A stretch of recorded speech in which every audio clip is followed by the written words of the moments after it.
बहुजन आघाडीच्या पत्रकार परिषदेमध्ये येण्यासाठी आपल्या सर्वांचे आभार. सुरू करताना मी थेट मुद्द्यावरती येतो की 2 दिवस वंचित बहुजन आघाडीचा कार्यकर्ता मेळावा व जाहीर सभा ह्या आयोजित केल्या होत्या नाशिकच्या कमिटीने. त्याच्यामध्ये काल ग्रामीण भागामध्ये आणि आज तसं शहरामध्ये सभा ह्या आयोजित केल्या. आणि मुद्द्यावरती येऊन बोलायचं झालं तर सध्या आपण जर बघितलं तर नाशिकमधून 3 मोठे प्रकरण हे समोर आले आणि त्याला असं आपण बघतो की आपल्या शहराला आपल्या जिल्ह्याला एक काळबोट लावण्याचं काम मोठ्या प्रकारात आहे.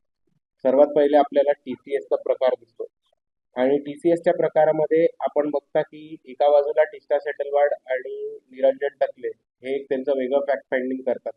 त्या फॅक्ट फाइंडिंगचं आणि पोलिसांच्या फॅक्ट फाइंडिंगशी काही संबंध नसतो. भाजपची लोक ट्विट करतात, भाजपची लोक प्रेस कॉन्फरन्स घेऊन एक माहिती पुरवतात आणि भाजपच्या लोकांनी पुरवलेली माहिती ही जशी काही स्क्रिप्ट आहे त्या स्क्रिप्टवरती ऍक्शन घेतल्यासारखं इकडे पोलीस इन्व्हेस्टिगेशन करतात आणि तो स्क्रिप्ट फॉलो करून अख्खं इन्व्हेस्टिगेशन केलेलं आपल्याला दिसतंय.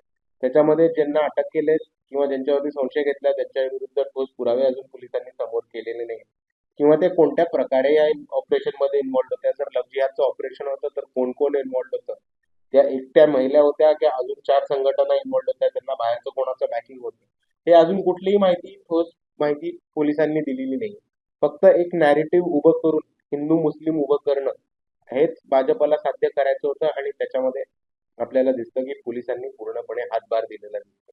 दुसरं जे प्रकरण समोर आलं होतं ते म्हणजे नीटच्या पेपर फुटीचं आणि हा एक गंभीर मुद्दा आहे, आपल्या सर्वांनी समजून घेतला पाहिजे आणि मीडियाच्या माध्यमातून मला हे लोकांसमोर मांडायचं आहे की आपल्याला पेपर फुटी आणि पेपर फुटला ही एक छोटी एक घटना दिसते, पण आपण जर समजून घेतलं तर याच्यामध्ये एका मुलाचं 25 वर्ष 20 वर्षाची मेहनत आणि त्याच्यानंतर पुढचं त्याचं करिअर हे लाईनीवरती असतं आणि धोक्यात येतं, हे आपण समजून घेतलं पाहिजे. एक मुलगा शाळेत जातो, मेहनत करतो, कॉलेजमध्ये जातो, 11वी 12वी ग्रॅज्युएशन नंतर तो अभ्यास करतो आणि हे अपेक्षा ठेवतो की स्पर्धा परीक्षा झाल्या, नीट झाली, जेई झाली, वेगवेगळ्या सीईटी झाली, या वेगवेगळ्या परीक्षेमधनं मी चांगला कोर्स घेईन, चांगली अपॉर्च्युनिटी मिळेल, त्याच्यातनं नोकरी मिळेल आणि मी पुढे जाऊन काम करून नोकरी करून माझ्या परिवाराचं, माझ्या कुटुंबाचं, माझ्या समाजाचं भलं करू शकतो.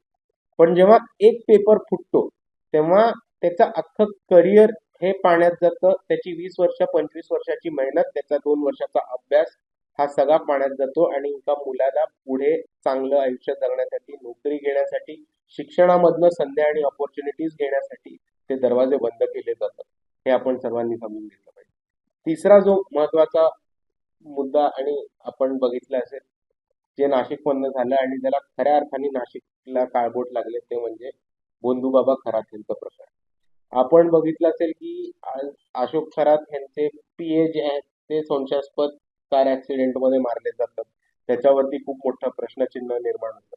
आणि दुसरी गोष्ट ही की एका बाजूला खरात यांना आतमध्ये टाकलं जातं, पण ज्या ज्या मंत्र्यांनी, ज्या ज्या राजकारण्यांनी, ज्या ज्या नेत्यांनी खरातांना मोठं केलं, त्यांना पाठबळ दिला, त्यांना संपत्ती पुरवली, त्यांना प्रॉपर्टीज मिळवण्यामध्ये मदत केली, ती फॅन्सी पाईपलाईन जी त्यांच्या घरामध्ये जाते, त्यांच्या आश्रमामध्ये जाते, नाशिकला पाणी न मिळत असताना ती कोणी टाकून दिली, ह्याच्यामध्ये कोणते नेते होते, मंत्री इन्व्हॉल्ड होते, हे शोधलं पाहिजे. आणि हे जर बाहेर नाही आलं लवकरात लवकर तर आपल्याला कदाचित असं पण दिसेल की खरातांच्या पीएला बाहेर ऍक्सिडेंट मध्ये मारून टाकले, खरातांना पण जेलमध्ये मारून टाकण्यात येईल किंवा त्यांच्याशी बरं वाईट काही करण्यात येईल. सगळे एव्हिडन्स मिटवून ह्या जे मंत्री आहेत ज्यांनी खरातांना मोठं केलंय त्यांना एक क्लीन चिट देण्याचा प्रकार आपल्या सर्वांचा.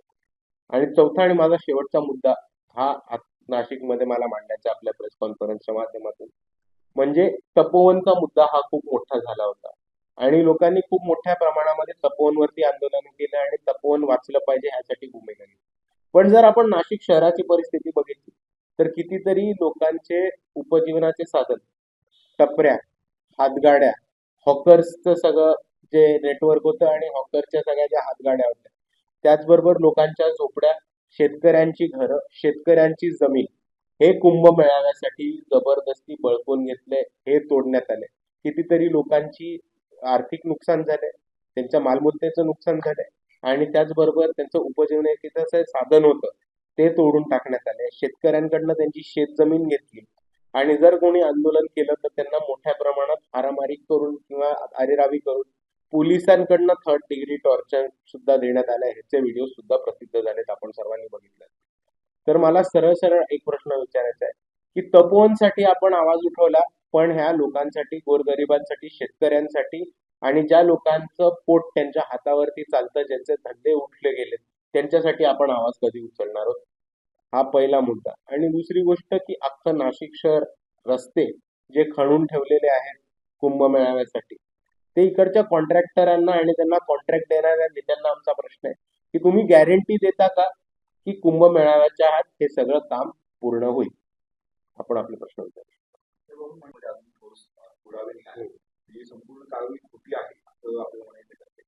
माझं म्हणणं आहे की कारवाई खोटी नाही, कारवाई दिखावा असं दाखवण्यात आलं. भाजपच्या लोकांनी एक स्क्रिप्ट लिहिली, त्यांनी एक नॅरेटिव्ह मांडलं आणि ते नॅरेटिव्हच खरं करून दाखवायचं म्हणून जी कारवाई केली त्या स्क्रिप्ट प्रमाणे केली.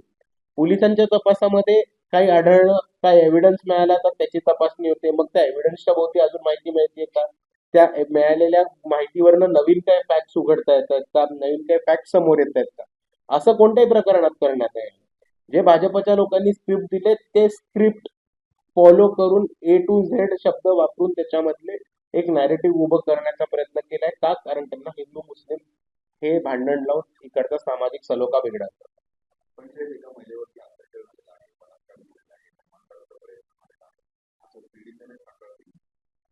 कुठल्याही प्रकारे तेच प्रकारे तेच मी परत म्हणतोय की जोपर्यंत ह्याची क्रिस्टल क्लिअर आणि ट्रान्सपरंट कारवाई होत नाही, पोलिसांना काय काय माहिती मिळाली, त्यांनी ऍक्शन कुठल्या जोरावरती घेतली, त्या महिलेचं रेकॉर्ड घेऊन त्याच्यावरनं पुढे काय तपास केलाय, त्याच्यावरनं काय फाइंडिंग मिळाले, जोपर्यंत पोलीस हे सगळं लोकांसमोर मांडत नाही तोपर्यंत ही हॉचपॉच कारवाई तशी बनणार आहे.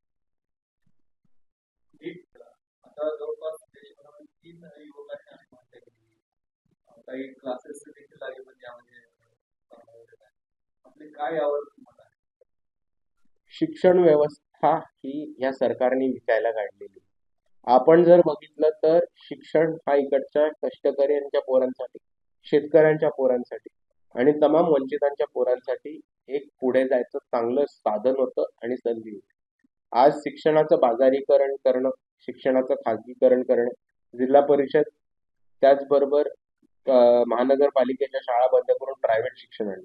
प्रायव्हेट शिक्षण महाराष्ट्रामध्ये कोणाला दिलं गेलं? Crystal company. क्रिस्टल कंपनीमध्ये कोण आहे? प्रसाद लाड, भाजप. त्याच्यामध्ये गिरीश महाजनांचा स्टेक सुद्धा आपल्याला दिसतो. तर क्रिस्टल कंपनीला कॉन्ट्रॅक्ट जाणं, जिल्हा परिषदेच्या आणि महानगरपालिकेच्या शाळा बंद पडून म्हणजे यांचा पैसा आहे. स्पर्धा परीक्षामध्ये घोटाळे करणं, त्याच्याहून मोठे वन खातं, पोलीस भरती, तहसील, मिलिटरीच्या अजून नाही झाल्या पण पॅरामिलिटरीच्या सगळ्या परीक्षा या त्यांनी स्पर्धा परीक्षा मोठ्या प्रमाणात बंद करून कंत्राटी भरती चालू केली. ही कंत्राटी भरती कोणाला गेली? परत क्रिस्टल कंपनीला. कोणाची कंपनी आहे? भाजपच्या माणसाची. आज मोठ्या प्रमाणात पेपर फुटी होतात, युजीसीचं बजेट कमी केलं जातं, त्याचबरोबर जे जे पीएचडी स्टुडंट्स आहेत त्यांचं रिसर्चचं बजेट कमी केलं जातं. आपण जर हे सगळे प्रसंग एकजूट करून बघितले तर आपल्याला हे दिसते की भाजप राज्यामध्ये आणि केंद्रामध्ये शिक्षण व्यवस्था संपून इकडच्या वंचितांच्या आणि गोरगरिबांच्या पोरांना पुढे येण्यापासून थांबवते आणि त्यांच्या आयुष्यामध्ये तरक्की करण्याच्या ज्या संध्या आहेत त्या संध्यांवरती दरवाजे कायमस्वरूपी बंद करण्याचं काम करत आहे.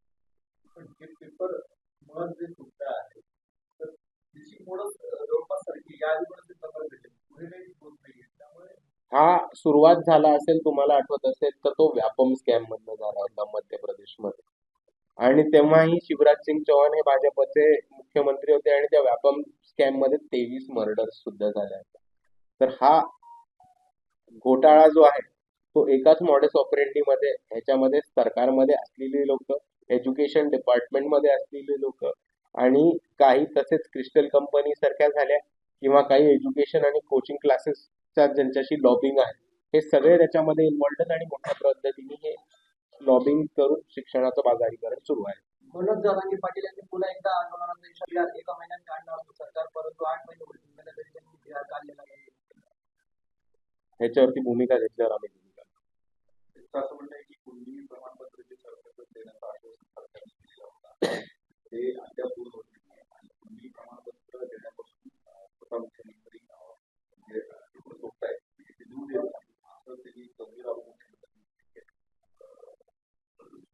पण माझा एकच प्रश्न होता की जेव्हा आंदोलन थांबवलं होतं तेव्हा असं नव्हतं की मागणी पूर्ण झाली. तर जरांगे पाटील साहेबांना पूर्ण त्यांची भूमिका मांडली तर त्याच्यावरती बाळासाहेब भूमिका घेतली. आपण या विकास प्रकरणाने गंभीर आरोप केला की आर्थिक अशा पद्धतीचा प्रयत्न आपल्याला काही ऊस आहे की नेमकं आपण कुठल्या आधारावर आतापर्यंत जी मॉडस ऑपरेंडी झाली आणि जर तुम्हाला जॉईन द डॉट्स हे करता आलं तर तुम्हाला दिसेल की प्रत्येक गोष्टी ही याच डिरेक्शन मध्ये पॉइंट करतात. आतमध्ये प्रमुख आरोपीला मारून टाकायचं आणि रॅकेट मधली सगळी लोक वाचतील हे आतापर्यंत बऱ्याच ठिकाणी आपल्याला घडताना सुद्धा दिसले. आणि आतापर्यंत जर तुम्ही अशोक खरातच्या प्रकरणामध्ये अं, कोण कोण इन्व्हॉल्ड आहे, कोणाकोणाचे फोटो आलेत आणि ते किती लवकर फोटो गायब केले गेलेत हे जर बघितलं तर तुम्हाला कळेल. तुम्हाला छोटंच एक काम करतो, मीडियाला रिक्वेस्ट आहे नाशिकच्या, उद्या आपण ज्या ज्या लोकांनी बोटं कापलेत आणि हाताला ब्लू टेप लावली त्या सगळ्या मंत्र्यांची आणि नेत्यांची आपण फोटो छापा ना उद्या. मी आपल्याला विनंती करतो. आपल्याकडे आहेत म्हणजे सगळे जाहीर केलेले मीडियामध्ये, सोशल मीडियामध्ये, काही काही वंचितच्या पेजवरती पण मिळतील. ते काही मोजके झाले होते आपल्याकडे आपल्याकडे अजून काय आलं तर आपण देणार आहोत. आपण छापायची तयारी ठेवत असाल तर मी सगळं देईन. आजच्या पत्रावर ठीक आहे, मी यानंतर वंचित मधनं मिळतील आपल्याला. आता जो रिंग रोड उपोषणासाठी होतोय त्या रिंग रोड परिसरामध्ये खरेदीच्या जमिनी घेतल्या होत्या.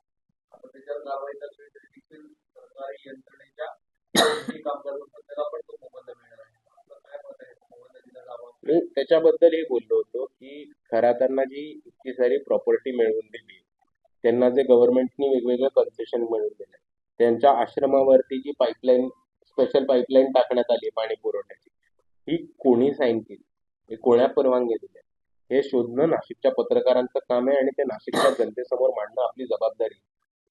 तर मी अजूनही म्हणतो की ही जमीन खरातांना कोणी मिळवून दिली, याच्यामध्ये कोणता मंत्री होता आणि कोणता नेता होता हे शोधा आणि लोकांसमोर मांडा. एक राखीव प्रवास चौकटमध्ये त्यांना काम करता येणार नाही हम्म. काय वाटतं यामुळे काय परिणाम होईल? हे बघा, आम्ही दलित समाजामधल्या सगळ्या संघटनेची, सगळ्या समाजाची संपर्कामध्ये आहे. ते बौद्ध समाजाच्या तरुण संघटना असतील, चर्मकार समाजाच्या तरुण संघटना असतील, नेते असतील, किंवा ढोर आणि इतर एसटी समाजामधले वर्ग असतील, त्यांच्या सगळ्यांशी आमचा संपर्क असतो. आणि तसाच मातंग समाजामधल्या तरुणांशी सुद्धा आमचा संपर्क असतो. आता मातंग समाजामधल्या तरुणांचं आणि इतर समाजाच्या संघटनेचं हे म्हणणं आहे की आपण दरवेळेस भूमिका घेतली, आता मातंग लिडरशिपला भूमिका घेतली. मातंग लिडरशिप ही भाजपबरोबर आणि सत्तेत आहे. आज त्यांना त्यांच्या समाजासाठी आणि त्यांच्या तरुणांसाठी भूमिका घेतली. कारण जे कोण जाणते मातंग तरुण आहेत, चर्मकार समाजाच्या, ढोर समाजाच्या आणि इतर समाजाच्या ज्या संघटना आहेत आणि ऍक्टिव्हिस्ट, त्यांनी उपवर्गीकरणाविरुद्ध, सब क्लासिफिकेशन विरुद्ध आणि प्रत्येक ठिकाणी स्वतःची भूमिका मांडलेली. तर आमची भूमिका ही आम्हाला माहिती आहे आणि आमच्या सगळ्यांचं ठरलंय की आता मातंग लिडरशिपला दलित तरुणांसाठी एकदा भूमिका घेऊन आमची भूमिका तर जाहीर आहे. आपण वैयक्तिक कसं बघता या विकास त्या निर्णयाकडे आपण वैयक्तिक कसं बघतो? नाही, माझं परत हेच म्हणणं आहे की ज्या लोकांना सत्तेमध्ये पोहोचवले त्या लोकांनी एकदा स्वतःच्या समाजासाठी त्यांची भूमिका जाहीर करून, वंचितची भूमिका आरक्षणाबद्दल काय, माझी भूमिका आरक्षणाबद्दल काय, बाळासाहेबांची काय, ही जग जाहीर आहे. पण आज जे सत्तेत बसवलेले लोक आहेत आणि मातंगांची लिडरशिप आहे, त्यांनी समाजासाठी भूमिका घेणं लागतं.